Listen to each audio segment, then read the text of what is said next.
There is a very specific, very carefully guarded category of truth that every narcissist works tirelessly to keep hidden, not just from the people around them, but from themselves as well. And today I want to walk you through 5 specific weaknesses that exist underneath every narcissistic presentation, no matter how confident, how successful, how seemingly untouchable that presentation appears to be from the outside. These aren't weaknesses in the sense of simple character flaws or minor imperfections. They're structural vulnerabilities built into the very architecture of narcissistic psychology, and understanding them changes something important about how you relate to the intimidation and confusion these dynamics so often produce. The first weakness, and perhaps the most fundamental one underlying everything else we'll discuss today, is a genuine, profound inability to tolerate being ordinary. This might sound like a strange starting point, almost too simple to qualify as a real vulnerability. But I want you to sit with what this actually means psychologically, because its implications run much deeper than they initially appear. Most people move through life with a reasonably comfortable relationship to being unremarkable in various contexts, accepting that they're not the most talented person in every room, that some days pass without any particular recognition or achievement, that their value as a person doesn't require constant validation or distinction in order to feel secure and intact. A narcissist cannot access this same comfortable relationship to ordinariness. Being unremarkable, even briefly, even in contexts that genuinely don't matter, registers as a kind of existential threat, because their entire sense of self depends on distinction, on being noticed, on standing apart from whatever baseline exists around them. This is precisely why narcissists so often struggle in situations that require patient, unglamorous, sustained effort without immediate recognition, supporting someone else's achievement without needing credit, doing consistent, quiet work that builds slowly rather than producing dramatic, visible results, or simply existing in a room where the spotlight, for entirely legitimate reasons, belongs to someone else. This intolerance for ordinariness isn't a preference. It's a genuine structural vulnerability, one that produces enormous internal distress whenever life, as it inevitably does for everyone, refuses to provide the constant distinction their psychology requires in order to feel secure. The second weakness is a genuine, deep-seated terror of genuine intimacy, one that exists in stark, often confusing contrast to how desperately narcissists frequently pursue new relationships and new sources of admiration. This contradiction confuses a lot of people who've been close to someone with narcissistic patterns, because the behavior looks from the outside like someone actively seeking connection, actively pursuing closeness, actively working to build relationships. But genuine intimacy requires something specific that a narcissist's psychology fundamentally cannot tolerate: full, unguarded vulnerability, the kind that involves being truly known, flaws and all, without the protective distance of performance or curated presentation standing between you and the person seeing you clearly. What narcissists pursue isn't actually intimacy in this genuine sense. It's admiration, validation, and supply, all of which can be obtained while maintaining significant psychological distance, while keeping their actual unguarded self carefully hidden behind whatever version of themselves currently seems most likely to generate the response they're seeking. Genuine intimacy, the kind that would require dropping this protective performance entirely, represents one of their deepest, most carefully avoided vulnerabilities, because being truly seen, in all their actual complexity and imperfection, threatens the very foundation their fragile sense of self depends on to remain intact. The third weakness is a profound, often completely unacknowledged fear of irrelevance, one that operates as perhaps the single most powerful, most consistently present driver behind almost everything a narcissist does.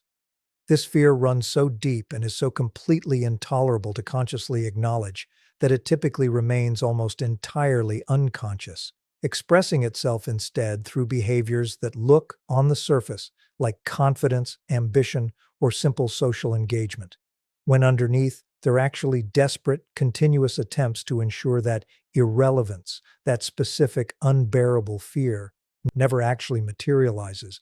This is why narcissists so often struggle with genuine retirement, with stepping back from public roles, with allowing younger or newer people to take center stage in contexts they've previously dominated. It's why they frequently struggle, more than most people would expect, with situations where they're simply not needed, not consulted, not automatically included in decisions or gatherings that don't actually require their presence. Each of these situations touches directly on the fear of irrelevance, and the intensity of their reaction to these seemingly minor exclusions often reveals just how close to the surface this particular fear actually sits, despite how completely they typically manage to keep it hidden during their more composed, more controlled interactions with the world. The fourth weakness involves a genuine, significant deficit in what psychologists call distress tolerance, the capacity to sit with uncomfortable emotions long enough to actually process them, rather than needing to immediately discharge that discomfort through some form of action, distraction, or externalization. Most people, even those without particularly sophisticated emotional intelligence, develop at least a basic capacity to feel something uncomfortable, disappointment, embarrassment, frustration, without immediately needing to eliminate that feeling through some external action. Narcissists, by contrast, often possess remarkably limited distress tolerance, which explains a great deal of behavior that otherwise seems disproportionate or confusing. A minor criticism produces immediate, intense defensiveness rather than simple, momentary discomfort, because the criticism's uncomfortable feeling needs to be discharged immediately rather than simply tolerated and processed. A small setback triggers disproportionate frustration or anger, again because the discomfort itself feels intolerable to simply sit with, requiring immediate expression or redirection rather than patient processing. This low distress tolerance is a genuine structural vulnerability, one that means narcissists are frequently, almost constantly, managing internal discomfort through external behavior, rather than developing the internal capacity most emotionally mature people eventually build to simply feel difficult emotions without needing to immediately act on or discharge them. The fifth weakness, and this one deserves particular attention because it connects directly to several conversations we've had previously, is a genuine, near-total inability to generate authentic self-esteem from internal sources, independent of external validation. This might sound similar to points we've made in earlier discussions about narcissistic supply, but I want to frame it specifically as a weakness here, because understanding it this way changes something important about how you relate to the apparent confidence narcissists often project. What looks like genuine self-assurance in a narcissist is almost never actually self-generated in the way it appears to be.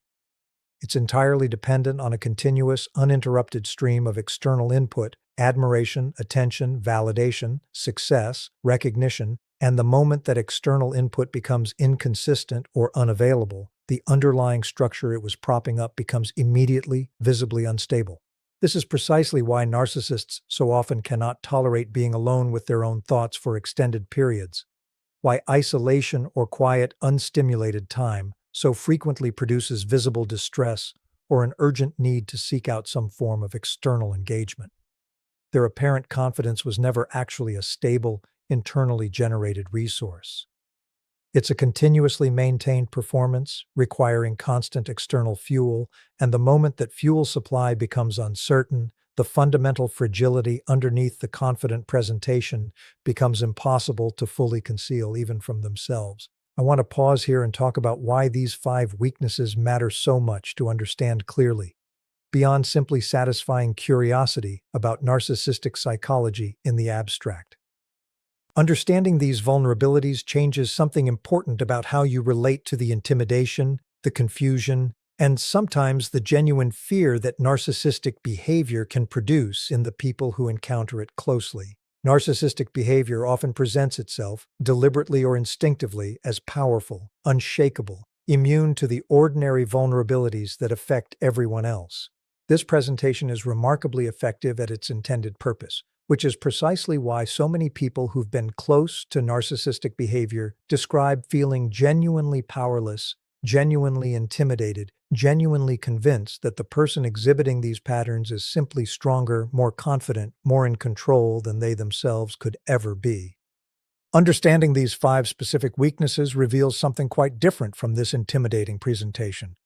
A genuinely fragile, genuinely unstable internal structure, one that requires enormous ongoing effort simply to maintain, one that's perpetually vulnerable to exactly the kinds of ordinary life circumstances that most people navigate without significant psychological disruption. I also want to address something important about why narcissists work so hard, so consistently, to prevent these specific weaknesses from ever becoming visible, even to themselves. Each of these vulnerabilities, if genuinely acknowledged and integrated into conscious awareness, would require a level of humility, a level of accepting ordinary human limitation that their entire psychological structure is specifically organized to avoid. Acknowledging an inability to tolerate ordinariness would require accepting that being unremarkable sometimes is simply a normal part of human existence rather than an intolerable threat. Acknowledging a fear of genuine intimacy would require confronting exactly the kind of vulnerable exposure that fear is specifically designed to help them avoid. Acknowledging the fear of irrelevance would require sitting with genuine uncertainty about their own lasting significance, something their psychology has spent an entire lifetime working desperately to avoid ever having to face directly. Acknowledging limited distress tolerance would require developing the very capacity for patient emotional processing that their current defensive structure specifically exists to circumvent. And acknowledging dependence on external validation for their basic sense of self-worth would require confronting a level of fragility that feels, to their psychology, genuinely unbearable to face directly. I think it's worth addressing something honestly here, because it matters for how you apply this understanding practically in your own life.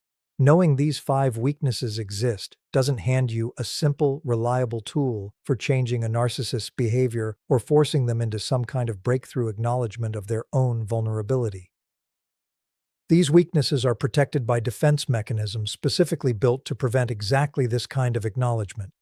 And pointing them out directly, expecting this pointing out to produce some meaningful shift, typically triggers exactly the kind of intensified defensiveness we discussed in the 4th weakness, rather than any genuine, productive self-reflection.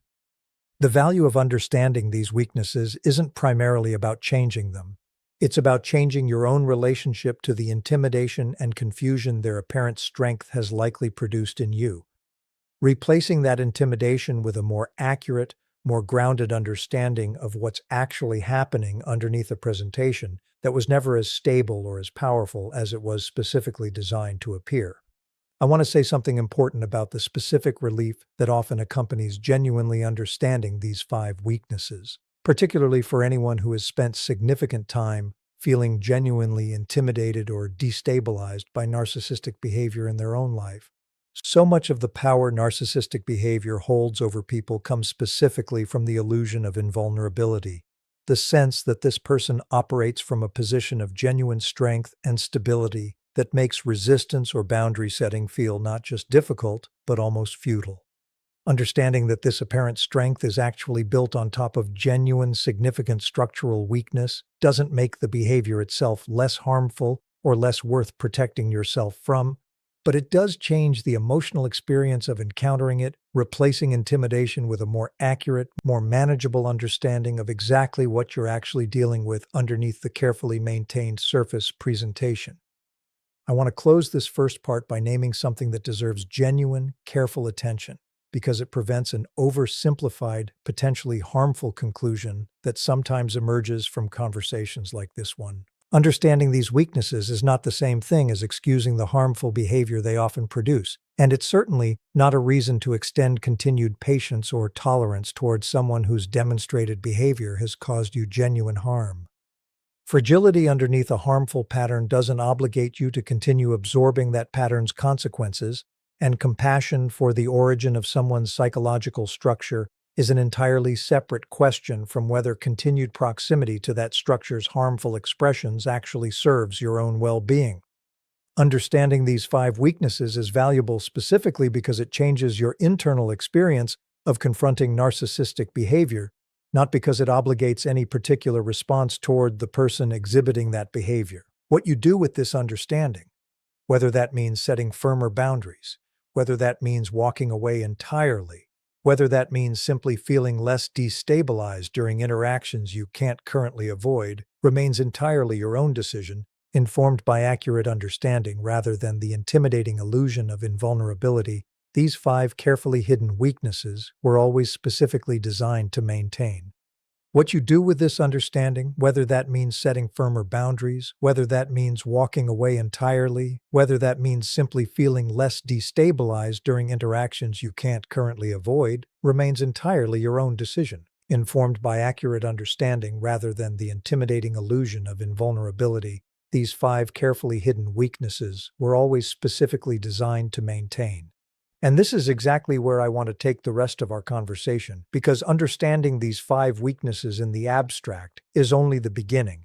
What actually matters is learning how to recognize them in real time, how to protect yourself from the specific ways each weakness tends to manifest in behavior that affects you directly, and how to build a genuinely different relationship to narcissistic intimidation going forward, one grounded in accurate understanding rather than the illusion of invulnerability that so effectively kept you off balance before.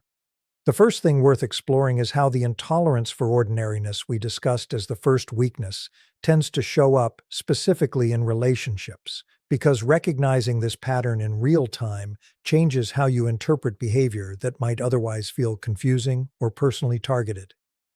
If you notice that a narcissist in your life becomes disproportionately agitated or dismissive whenever attention shifts away from them toward someone else's genuine accomplishment, even in contexts that have absolutely nothing to do with them personally, this reaction isn't really about you or the person receiving attention. It's the intolerance for ordinariness, activating in real time, the genuine distress of existing, even briefly, in a context where they're not the center of focus. Recognizing this pattern for what it actually is prevents you from internalizing their reaction as evidence that you did something wrong by celebrating someone else's success, or by simply existing in a moment that wasn't specifically organized around their need for distinction. The second thing worth understanding is how the fear of genuine intimacy tends to manifest specifically in long-term relationships, because this particular weakness often produces a confusing, painful pattern that many people struggle to name accurately without this specific framework. You might notice a consistent pattern where closeness builds gradually, genuine vulnerability starts to emerge, and then, right at the point where the relationship seems poised for real, deepening intimacy, something shifts. A sudden withdrawal, an unexpected conflict, a new source of attention or validation that pulls their focus elsewhere, almost as though something inside them recognized the approaching threat of genuine vulnerability and activated a protective retreat before that vulnerability could fully materialize. Understanding this pattern helps you recognize that this specific kind of retreat, occurring right at the threshold of genuine intimacy, isn't a reflection of something wrong with you or with the relationship's fundamental compatibility. It's the fear of genuine intimacy protecting itself, activating precisely because things were actually working, actually deepening, in a direction that genuinely terrified whatever fragile structure exists underneath their usual, more comfortable, more superficial mode of engagement. The third thing to understand is how the fear of irrelevance specifically shapes behavior around major life transitions, milestones, or situations involving other people's independence and growth. Because recognizing this pattern helps you navigate these specific moments with considerably more clarity than you might otherwise access.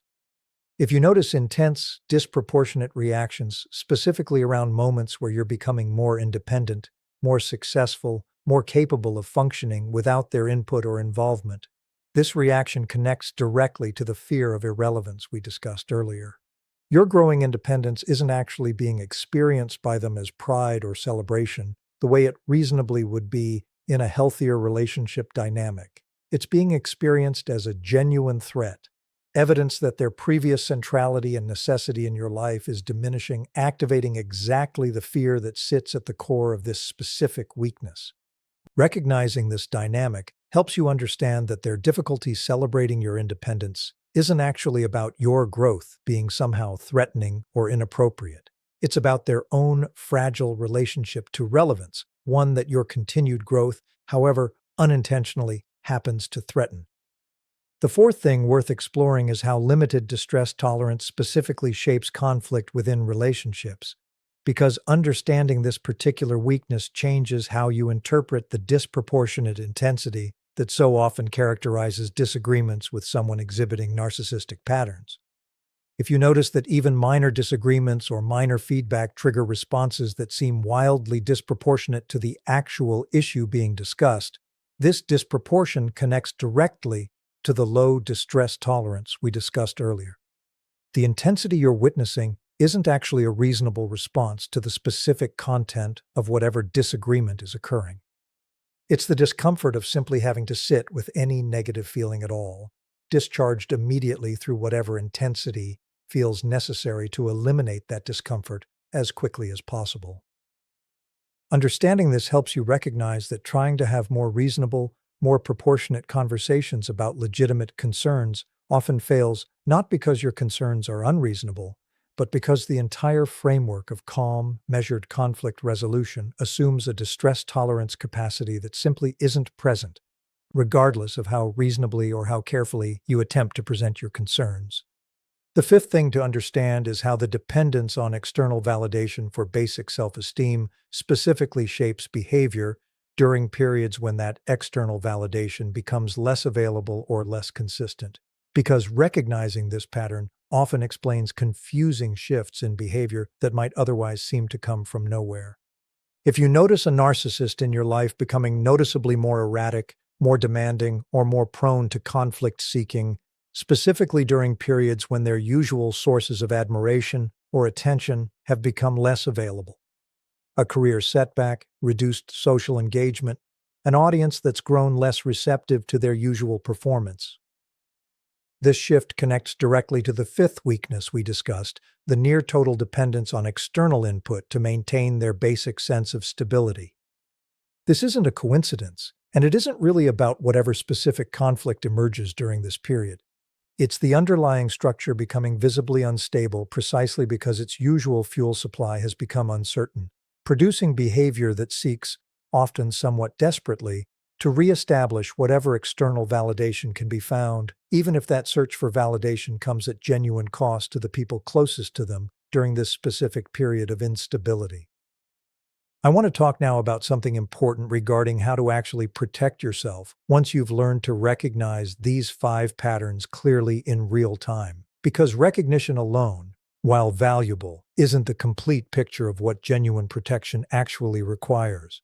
The most important practical application of everything we've discussed involves learning to separate your own emotional experience from the intensity of their reactions. Understanding that the disproportionate quality of so much narcissistic behavior reflects these underlying structural weaknesses, rather than any accurate assessment of the actual situation triggering the reaction.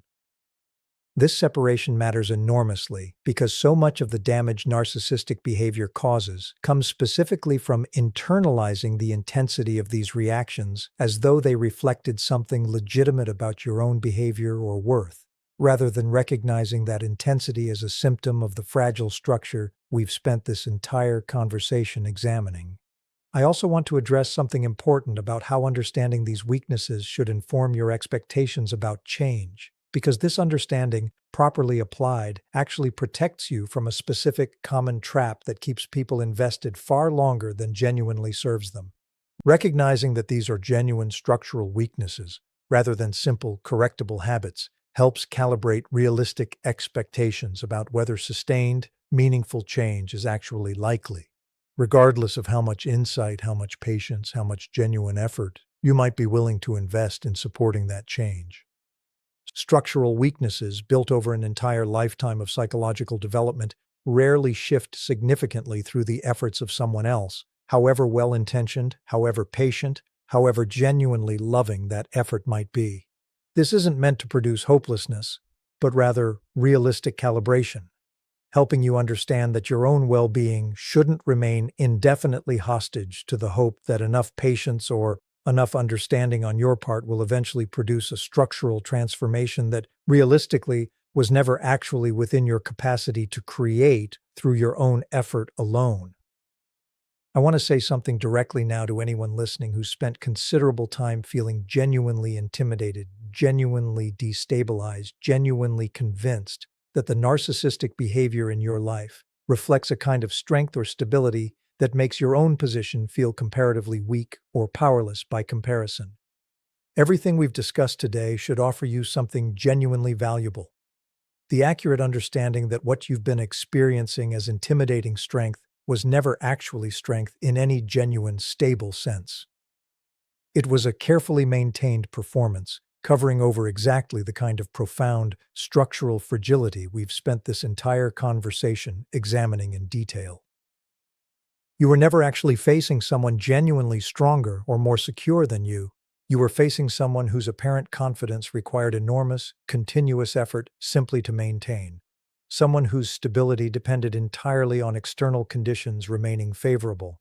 Someone whose fragility, once you learned to see it clearly, was there all along, hidden beneath a presentation specifically designed to prevent you from ever recognizing it.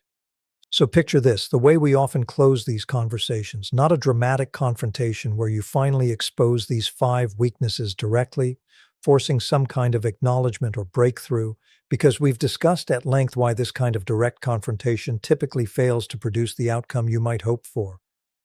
Picture something quieter instead, something that reflects how this specific kind of understanding actually tends to change your life in practice. Picture yourself in some future interaction with narcissistic behavior, whether from this specific person or someone new who exhibits similar patterns, noticing the familiar intensity, the familiar disproportionate reaction, the familiar performance of confidence and control, and feeling something genuinely different than the intimidation you might have felt before this conversation. Picture yourself recognizing quietly, internally, exactly which of these 5 weaknesses is actually driving what you're witnessing and feeling the specific, grounding relief of understanding accurately rather than being swept up in the intimidating illusion this behavior was always specifically designed to produce. Because that is the real, quiet, cinematic truth beneath everything we've explored today. The 5 weaknesses every narcissist carries but will never admit were never actually secrets in the sense of being impossible to discover. They were simply hidden behind a performance so consistent, so practiced, so carefully maintained, that most people never think to look beneath it, accepting the intimidating surface presentation as though it reflected something genuinely stable and secure underneath. But now you know differently. Now you understand that underneath every dramatic reaction, every desperate bid for attention, every intolerable discomfort with being ordinary, every careful avoidance of genuine intimacy, every anxious need for continuous external validation, sits something far more fragile than the confident performance ever suggested. 5 genuine structural vulnerabilities, hidden not because they don't exist, but because acknowledging them would require a level of humility and self-acceptance that the entire narcissistic structure was specifically built to avoid ever having to face.